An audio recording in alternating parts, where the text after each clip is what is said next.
विभव कुमार एकदम धन धनाते हुए आते हैं और वो ज़ोर ज़ोर से चीख रहे थे, चिल्ला रहे थे। किस बात की? I don't know. तो वो मेरे पे आकर मेरे सामने आके खड़े हुए और ज़ोर ज़ोर से मेरे पे चीखने लग गए और मुझे बोला, नीच औरत, तेरी औकात क्या है, तेरे को तो हम सबक सिखाएंगे। And I looked at him, I was absolutely incredulous. और मैंने बोला, अरे क्या हो गया, एक मिनट, अरविंद आ रहे हैं, क्या हो क्या गया? बस इतना मैंने बोला है और उसमें उसने हाथ छोड़ा। उसने कम से कम मुझे 7 से 8 बार पूरी अपनी शक्ति से मारा है। मैं बैठी हुई थी, वो खड़ा हुआ था। आई वॉज हैविंग माई पीरियड्स और मैं चीख रही थी, चिल्ला रही थी, ज़ोर ज़ोर से चिल्ला रही थी। कोई नहीं आया मेरे को मदद करने के लिए और मैं उसको चिल्लाती रही, बोलती रही कि भाई मेरे पीरियड्स चल रहे हैं, मुझे छोड़ दो। लेकिन उसने नहीं छोड़ा। आम आदमी पार्टी की राज्यसभा सांसद स्वाति मालीवाल की पिटाई का मामला लगातार सुर्खियों में बना हुआ है। स्वाति मालीवाल ने आरोप लगाया है कि दिल्ली के मुख्यमंत्री अरविंद केजरीवाल के पीए विभव कुमार ने सीएम हाउस में उनके साथ मारपीट की थी। इस बीच पूरे विवाद में मशहूर यूट्यूबर और युवाओं के चहेते ध्रुव राठी भी विवादों में घिर गए हैं। स्वाति मालीवाल का दावा है कि ध्रुव राठी ने पिटाई कांड को लेकर उनके लिए एक तरफा वीडियो बनाया, जिसके बाद उन्हें रेप और हत्या की धमकियां दी जा रही हैं। हालांकि ध्रुव राठी ने आरोपों को खारिज करते हुए कहा है कि उन्हें चुप कराने की कोशिश की जा रही है, लेकिन ऐसा होगा नहीं। राठी ने बिना किसी का नाम लिए कहा है कि दोषी ही विक्टिम बनने की कोशिश कर रहा है। स्वाति मालीवाल और ध्रुव राठी के बीच का नया विवाद क्या है, ये हम आपको बताएंगे, लेकिन उससे पहले आपको स्वाति मालीवाल के वो आरोप सुनाते हैं जो उन्होंने विभव कुमार पर लगाए हैं। स्वाति मालीवाल ने टाइम्स नेटवर्क के group editor in chief Navika Kumar को दिए एक इंटरव्यू में बताया है कि 13 मई को विभव कुमार ने उनके साथ कैसा सलूक किया था। आप भी उनकी ये बातचीत सुनिए। मैं 13 मई को गई, सुबह 9 बजे का समय था। मुझे स्टाफ ने ड्राइंग रूम में बिठवाया। मुझे बोला गया कि अरविंद जी घर पे हैं और वो आपसे मिलने आ रहे हैं। मैं ड्राइंग रूम में वेट कर रही थी, इतने एक और स्टाफ आया, उसने फिर मुझे यही बात बोली कि अरविंद जी घर पे हैं, बस 2 मिनट में आ रहे हैं। तो मैं आराम से शांति से वहाँ बैठी थी। विभव कुमार एकदम धन धनाते हुए आते हैं और वो ज़ोर ज़ोर से चीख रहे थे, चिल्ला रहे थे। किस बात पे? I don't know. तो वो मेरे पे आकर मेरे सामने आके खड़े हुए और ज़ोर ज़ोर से मेरे पे चीखने लग गए और मुझे बोला, नीच औरत, तेरी औकात क्या है, तेरे को तो हम सबक सिखाएंगे।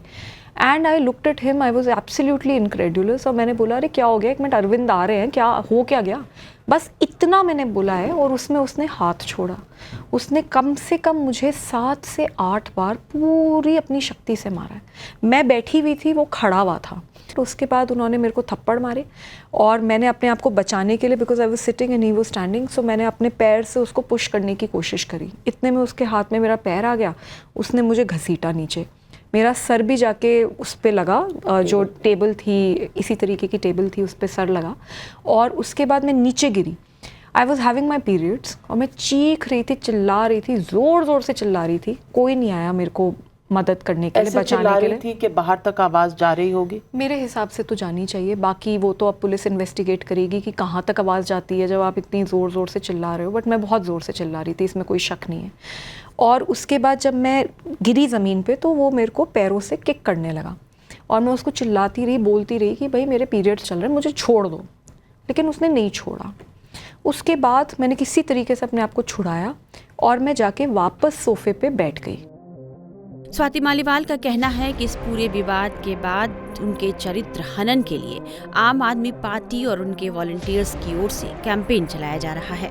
मालीवाल के मुताबिक स्थिति तब बिगड़ी जब ध्रुव राठी ने एक तरफा वीडियो बनाया, जिसके बाद उन्हें गालियां और रेप भरी धमकियां दी गईं। गालियों भरे संदेशों के स्क्रीनशॉट शेयर करते हुए मालीवाल ने एक्स पर लिखा, मेरी पार्टी के नेताओं और वॉलंटियर्स की ओर से चरित्र हनन अभियान चलाए जाने के बाद मुझे रेप और हत्या की धमकियां दी जा रही हैं।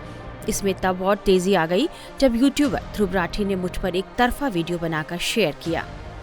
मालीवाल का यह भी कहना है कि जब उन्होंने इस संदर्भ में राठी से संपर्क करने की कोशिश की तो उन्होंने उनके फोन कॉल्स और मैसेज को नजरअंदाज कर दिया। मालीवाल ने कहा कि यह शर्मनाक है कि जो लोग खुद को स्वतंत्र पत्रकार बताते हैं वे आम आदमी पार्टी के प्रवक्ता की तरह काम कर रहे हैं और इस तरह विक्टिम शेमिंग कर रहे हैं कि मैं अब गालियों और धमकियों का सामना कर रही हूँ। स्वाति मालीवाल का यह भी आरोप है कि जब से उन्होंने विभव कुमार पर मारपीट करने के आरोप लगाए हैं तब से उन्हें डराने धमकाने की कोशिश की जा रही है। वहीं स्वाति मालीवाल के इन आरोपों पर ध्रुव राठी ने भी पलटवार किया है।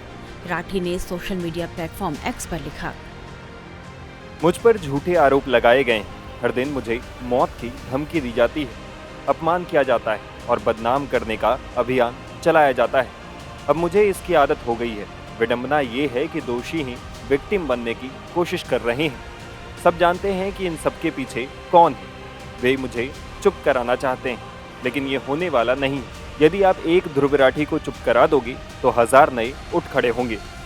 जय हिंद। आपको बता दें कि स्वाति मालीवाल ने 13 मई को दिल्ली पुलिस को फोन करके ये आरोप लगाया था कि विभव कुमार ने उनके साथ मारपीट और बदसलूकी की है। स्वाति की शिकायत के बाद विभव कुमार को गिरफ्तार कर लिया गया। विभव अभी न्यायिक हिरासत में हैं। उन्होंने 30 हजारी कोर्ट से कल जमानत लेने की कोशिश की, लेकिन कोर्ट ने उनकी जमानत याचिका खारिज कर दी है। वहीं स्वाति मालीवाल का कहना है कि वे इस घटना के बाद पूरी तरह अकेली तो पड़ गई हैं, लेकिन वे न तो आम आदमी पार्टी छोड़ेंगी और न ही राज्यसभा की सदस्यता, बल्कि इस पार्टी के अंदर रहकर ही वे अपनी लड़ाई लड़ेंगी। प्यार से अगर बोलते ना, प्यार से अगर मांगते तो मैं जान दे सकती हूँ, मैं जान दे देती। आप राज्यसभा छोड़ देती? मैं 100% छोड़ देती अगर एक बार मुझसे प्यार से बात कर लेते। लेकिन जिस तरीके से मारा पीटा गया और उसके बाद जो मेरा चरित्र हरण करा गया है, उसके बाद अब दुनिया की कोई शक्ति लग जाए, मैं बिल्कुल राज्यसभा नहीं छोड़ूंगी। I am the youngest woman parliamentarian in this country. I am going to now fight and I am going to fight a lonely battle. मुझे पता है मैं पूरी तरीके से अकेली हूँ। मुझे पता है कि मेरा सारा सपोर्ट सिस्टम सब छीन लिया गया है। जो लोगों को मैं अपने दोस्त मानती थी, आज उनसे ज़बरदस्ती बैठकर मेरे खिलाफ ट्वीट्स तक कराए जा रहे हैं। मैं ये सब जानती हूँ और मुझे पता था जिस दिन मैं ये कंप्लेंट फाइल करने वाली हूँ कि मेरे साथ यही होगा। लेकिन मैंने सिर्फ ये कंप्लेंट इसलिए फाइल करी क्योंकि मैं सच बोल रही हूँ। अगर मैं झूठ बोल रही होती तो क्या मेरी मेडिकल एग्जामिनेशन में चोटें आती? अगर मैं झूठ बोल रही होती तो मैं क्या ये बोल सकती थी जो मैं आज बोल रही हूँ, जो मैं बार बार बोल रही हूँ कि मेरा नार्को टेस्ट करा लो? मैं एक एक बात सच बोल रही हूँ। और क्या मैं कोई सुसाइड बॉम्बर हूँ क्या कि मतलब अगर मैं वहाँ गई और मैंने वहाँ तमाशा किया और चलो आपके खिलाफ कंप्लेंट करी तो मैं भी तो बर्बाद हो गई इस पूरे प्रक्रिया में? इन सब के बाद भी आप आम आदमी पार्टी में ही रहेंगी? जी, मैं बिल्कुल इसी पार्टी में रहूँगी। ये मेरी पार्टी भी है। ये कोई 4 लोगों की जागीर थोड़ी ना है। कौन 4 लोग? जो भी 4-5 जितने भी आपको दिखते हैं, ये कोई इनकी जागीर थोड़ी ना है। हमारा सपना था कि हम बदलाव लेकर आएंगे। हमारा सपना था कि हम एक ऐसा भारत बनाएंगे जिसमें महिलाएं भी उतनी ही भागीदार होंगी। अगर एक महिला अपनी आवाज़ उठाती है, सच के लिए आवाज़ उठाती है, उस आवाज़ को पूरी कायनात लगा देते हैं दबाने के लिए। ये मेरी भी पार्टी है, इसी पार्टी में रहूँगी और मैं इस पार्टी में पूरी कोशिश करूँगी कि बदलाव हो। देखना होगा कि इस मामले में पुलिस की जांच किस मोड़ पर पहुंचती है और स्वाति मालीवाल को न्याय मिल पाता है या नहीं। टाइम्स नाउ नवभारत डिजिटल की रिपोर्ट।